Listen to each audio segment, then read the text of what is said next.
you should be on the page that has example 1. I know I just gave you 2 pages. One of them was stapled. It's kind of confusing. I understand that. Make sure you're on the page that says example 1. So we're talking about actually finding solutions to quadratic equations today. Okay, so this is the first way to do it is by a graph. They just give you a graph and you can figure out your solutions this way. So on example 1, it says, why are the x-intercepts of the graph of a quadratic function important to the solution of the equation? So your first blank is quadratic function.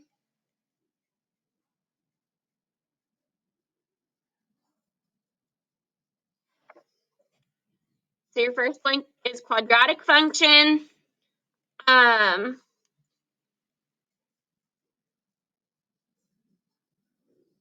Is an equation of the second degree. That means that the biggest exponent that you're going to have is a 2. The related function of a quadratic equation with a 0 on one side is the quadratic expression given to the other side. Okay, so now we're going to talk about solutions. So you have these quadratic functions, and the biggest exponent in your, so we have a 2, right? That tells you how many answers you're going to get to that equation. If the biggest exponent in your equation is a 5, then you'd have 5 answers to that equation. If your biggest exponent's a 2, you're going to have 2 answers to that equation. So that tells you how many solutions you're going to have. So since all of ours are second degree equations today, how many answers should we have? 2, okay? So it says the solutions of a quadratic equation are the value or values that make the equation true. Solutions sometimes are also called zeros or roots. So if they ever ask you to find the zeros or find the roots, that's the exact same thing as saying find the solution to the equation. So they give us this graph right here, and it's the x-intercepts that we're looking for. The x-intercepts of the function occur when you set it equal to 0 and represent the solutions of the equation. There can be 2 solutions, 1 solution, or no solutions. You're not going to have any more than 2. And you can also get a no solution as well. So if you look at the equation, you're looking at where your line crosses your x-axis. In this case, it crosses it twice, which means we have 2 solutions. Crosses the x-axis right here at 3, and it crosses the x-axis right here at -1. So those are our 2 solutions, 3 and -1. So that's how you find it from a graph. So we're going to kind of talk about some of these examples. It says try these. It gives you a graph. You can tell right off the bat how many solutions you have by how many times your line touches the x-axis. So if you look at the first one right here, it says find the solutions to the equation -4x squared minus 8x minus 4 equals 0. How many solutions does it have? It only has 1 because it only touches this x-intercept 1 time. So the equation has only 1 solution.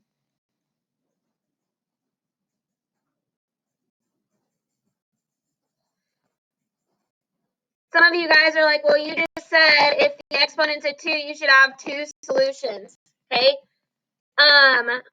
We'll talk about that later, but as you go on through math, there's things called real solutions, like where you get a number like 1, 2, 3, 4, -5. Those are all numbers that you know.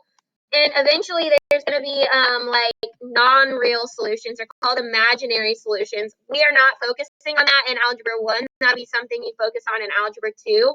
We're not even going to go there. Just know there is 2 solutions. We're just not going to get into the other one because it's math that we haven't learned yet. So find the solutions to this equation. How many times does this graph touch the x-axis? No time. So the graph has 0 x-intercepts, so there are no solutions.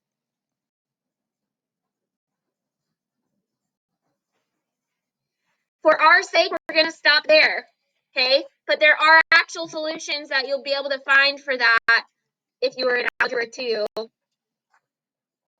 We're just not going to go there. So now we're on the back example. Actually, we're on the second page, I guess. I don't know what yours looks like, but we are looking at example 2.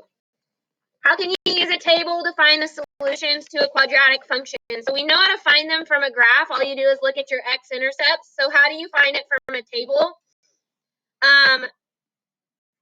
Right here, when y is 0, that's your x-intercept.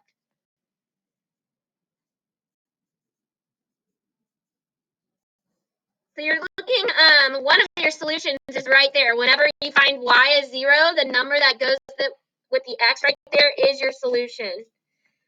And I also have another one right here.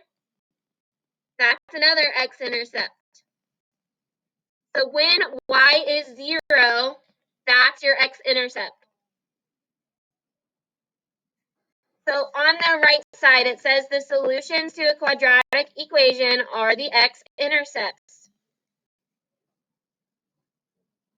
Boys, are we all right? Because you're supposed to be taking notes.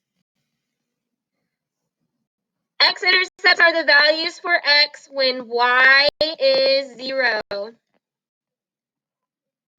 all you have to do is look at your table and figure out when y is 0, what is x. So on the table, you should look for zeros in the y column.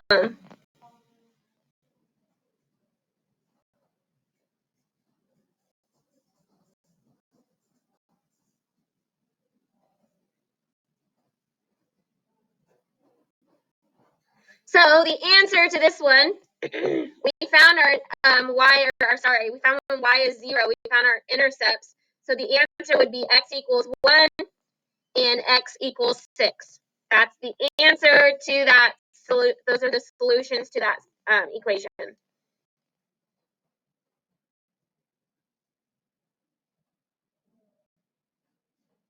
So I'm going to let you guys try these. It just says find the solutions. You do the exact same thing. So try these problems really quick.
Okay, how many solutions does A have?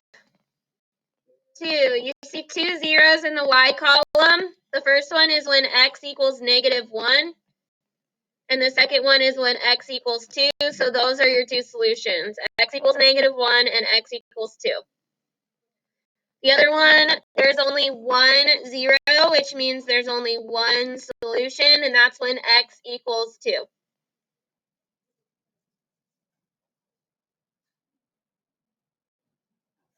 The last one is a word problem. Fitting because it's the Masters this week, isn't it? Wow. Anastasia hits her golf ball off of the tee. The height of the golf ball is modeled by the function -5x squared plus 25x plus 1, where x is the number of seconds after the golf ball is hit. How long is the golf ball in the air? We are going to, we can tell what the solutions are. We know that x equals 5, but we need to do the opposite of b. I'm not going to even write anything. We want to find the vertex.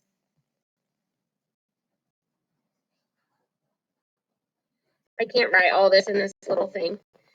So we're asking us is x is the number of seconds. How long is the golf ball in the air? So we are trying to find the vertex, which means we need to do the opposite of b over 2a.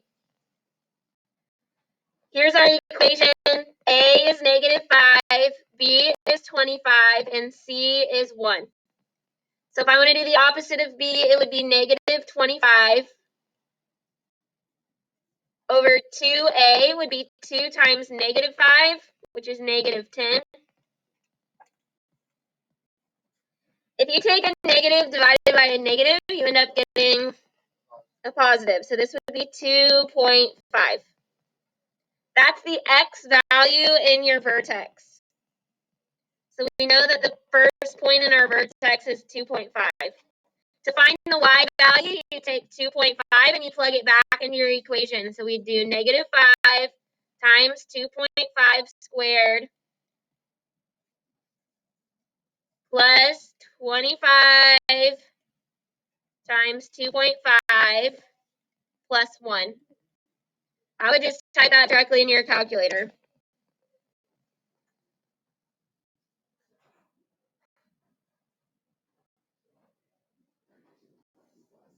So that's how tall the golf ball was hit. 32.25 yards or something like that. It's yards, right? Yeah. That's the vertex right there.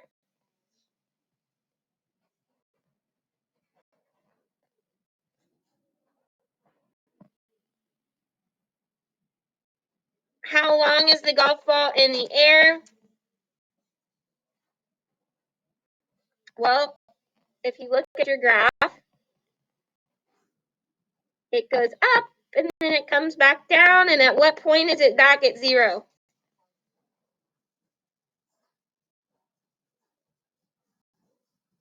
So it's in the air for 5 seconds. We know exactly how tall it went, 32.25 feet, and at 2.5 seconds, that's as high as it got.